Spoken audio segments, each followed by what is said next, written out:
Good evening. आज के इस वीडियो में आप लोगों के लिए हम 12th क्लास फिजिक्स चैप्टर 5 अभ्यास प्रश्न लास्ट में जो एक्सरसाइज क्वेश्चन दिए रहते हैं उनमें से क्वेश्चन नंबर 3 है, यानी 12th class physics exercise question 5.3। इसके पहले तक सब कुछ हो चुका है, आप उसको वीडियो में देख सकते हैं। आज का जो मेरा क्वेश्चन है वो है 5.3 चैप्टर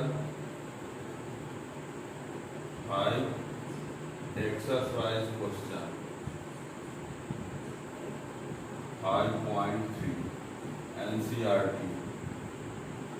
याद रखिएगा कि नई वाली बुक में देखिएगा 2024-25 वाले में, क्योंकि पुरानी किताब में कुछ क्वेश्चन ज़्यादा हैं जो कि नए वाली किताब में कुछ सिलेबस डिलीट किया गया है, तो उससे कुछ क्वेश्चन भी हटा दिया गया है। तो नई वाली बुक में ये क्वेश्चन जो भी हम बताने जा रहे हैं वो 5.3 है। ठीक, क्वेश्चन क्या है उस क्वेश्चन को यहाँ पर हम समझा रहे हैं। क्वेश्चन आप बुक से देख लेंगे।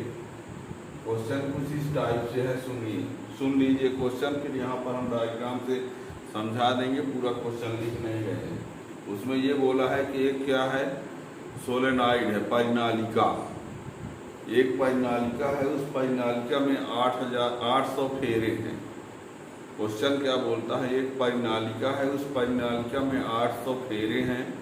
परिनालिके के अनुप्रस्थ काट का क्षेत्रफल भी दिया है 2.5 × 10⁻⁴ मीटर स्क्वायर, और उस परिनालिका में प्रवाहित होने वाली धारा दिया है।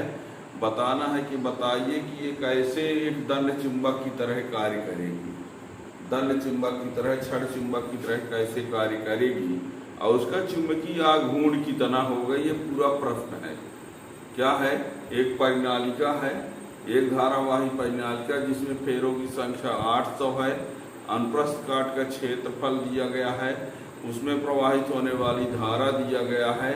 बताना है कि यह परिनालिका एक दंड चुंबक की तरह कैसे कार्य करेगी, और दूसरा ये बताना है कि उसका चुंबकीय आघूर्ण कितना होगा।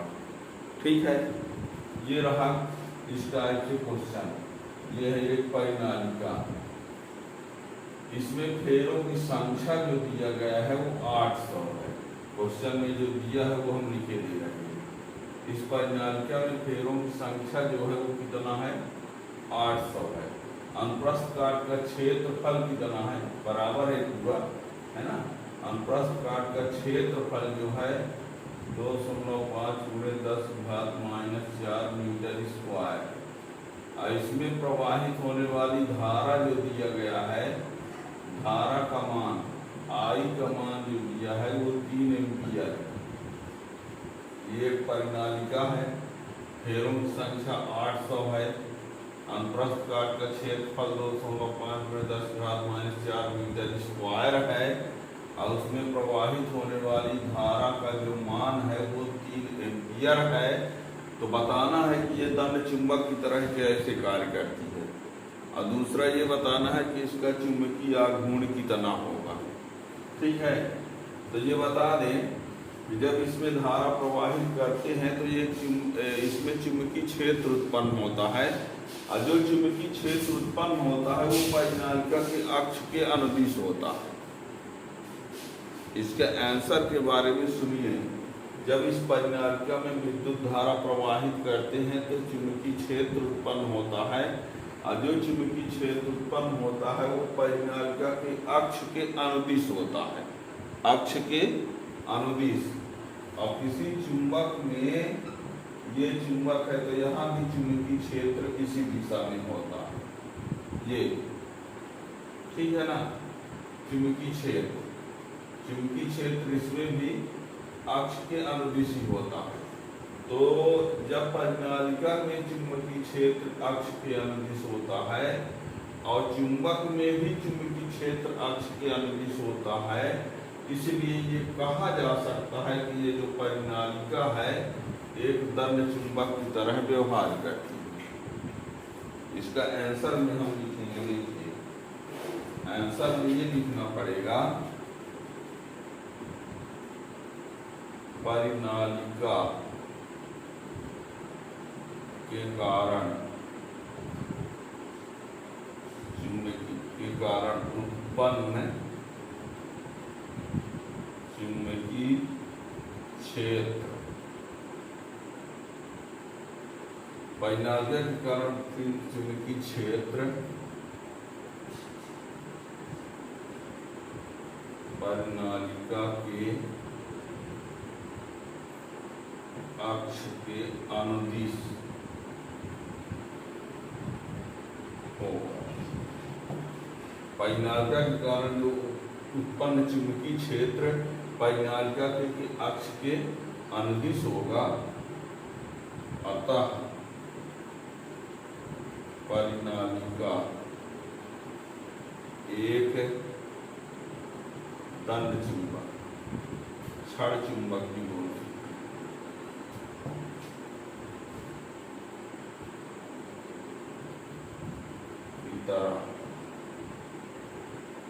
व्यवहार करने की,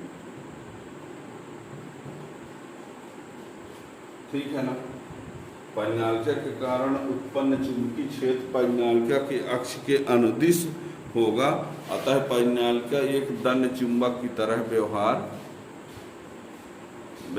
करेगी। ठीक,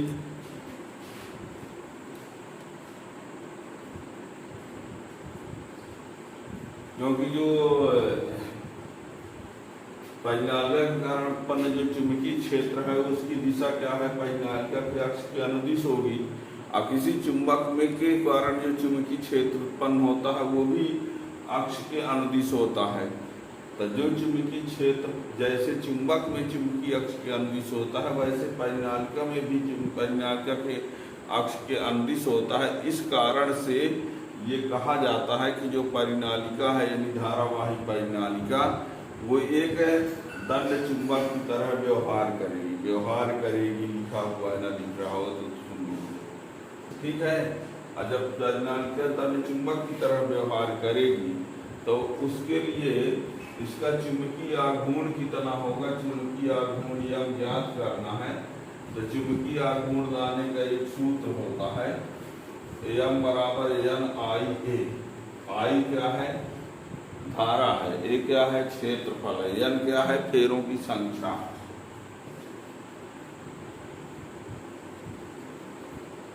चुंबकीय आघूर्ण M बराबर N I A। इसको एम्पियर के नियम से ये माना गया है। वैसे I गुणे A, N फेरों की संख्या कितना है, 800। I का मान कितना है, 3। A का मान कितना है, 2.5 × 10⁻⁴। ये कितना हो जाएगा, इसमें 8 × 3 × 2.5 × 10⁻⁻², ये 2 निकल गए, ठीक है। अब ये 25 पे आई 75, तो ये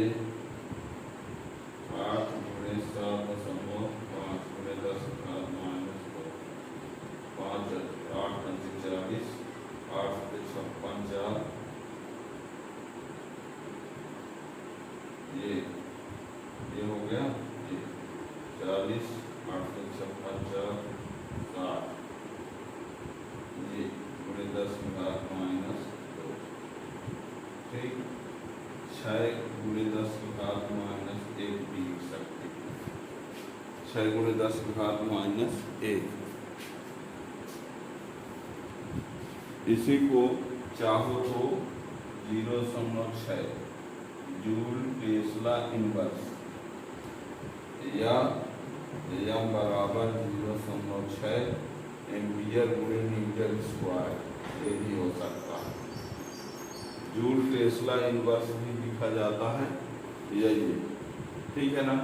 चुंबकीय आघूर्ण परिनालिका का चुंबकीय आघूर्ण M बराबर N I A। N फेरों की संख्या, I धारा, N वृत्तकाट का क्षेत्रफल। तो N का मान 800 दिया है प्रश्न में, I का मान 2 एम्पियर क्वेश्चन में दिए है, A का मान ये दिया है, इसका इंटू कर दिए, ये आ गया, ठीक है ना। तो ये क्वेश्चन समझ में आ गया। आज के बाद ये जान लेना कि धारावाही परिनालिका जो है एक दंड चुंबक की तरह व्यवहार करती है। अब क्यों करती है? क्योंकि दंड चुंबक के लिए जो चुंबकीय क्षेत्र होता है उसके अक्ष के अनुदिश होता है। अब परिनालिका के कारण जो चुंबकीय क्षेत्र होता है वो भी अक्ष के अनुदिश होता है, इसलिए परिनालिका को दंड चुंबक के तुल्य माना जाता है। ठीक है ना? इसीलिए धारावाही परिनालिका एक दंड चुंबक की तरह व्यवहार करता है और उसका चुंबकीय आघूर्ण यम बराबर होता है एन आई ए। ये एम्पियर का एक नियम है, आई धारा गुणे क्षेत्रफल, और एन क्या है? फेरों की संख्या है तो एन का इंटू हो जाता है। तो इस प्रकार ये क्वेश्चन नंबर 5.3 है। आगे भी क्वेश्चन के लिए चैनल आप सब्सक्राइब किए रहेंगे तो वीडियो का नोटिफिकेशन मिलता रहेगा। पूरी फिजिक्स के लिए प्लेलिस्ट में पूरी फिजिक्स है, हिंदी मीडियम इंग्लिश मीडियम दोनों अलग अलग।